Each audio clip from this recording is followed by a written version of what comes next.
कि मीर तकी मीर ने अपने तज़किरा मीर तकी मीर ने इनको क्या कहा है। मीर तकी मीर का तज़किरा है निकातुश शोरा। मीर तकी मीर का जो तज़किरा है निकातुश शोरा, ये 1752 में मंज़र आम पर आया था और ये फ़ारसी में उर्दू शुअरा का पहला तज़किरा है। इस तरह से भी हमको इस सवाल को याद रखना है कि मीर तकी मीर का जो पहला तज़किरा है जिसका नाम है नुकातुश शोरा, ये 1752 में मंज़र आम पर आया था।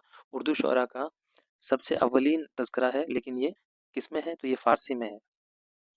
तो नुकातुश शोरा में मीर तकी मीर ने वली दकनी से मुतालिक कहा है कि ये शैतान से ज़्यादा मशहूर है। क्या बात कही है मीर तकी मीर ने कि वली दकनी जो है वो शैतान से ज़्यादा मशहूर है। अगला इनको कहा है मुस्लिम शबूत उस्ताद। क्या कहा है, मुस्लिम शबूत उस्ताद।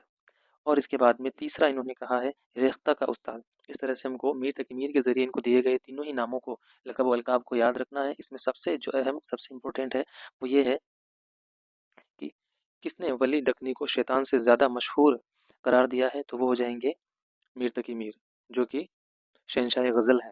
मीर तकी मीर जो शहंशाह गज़ल हैं, उन्होंने वली दकनी के लिए कहा है कि ये शैतान से ज़्यादा मशहूर है।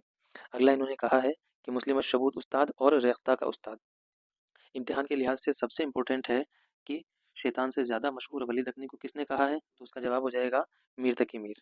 और मीर तकी मीर ने किसको शैतान से ज़्यादा मशहूर करार दिया है, तो वो हो जाएगा वली दकनी। यहाँ से अब हम क्लास को आगे देखते हैं, आगे बढ़ाते हैं। अब हम देखेंगे कि वली दकनी का जो दिल्ली का सफ़र। एक बात मैं आप लोगों को यहाँ बता देना चाहता हूँ कि जो बहुत ज़्यादा पुराने जैसे 17वीं 18वीं सदी की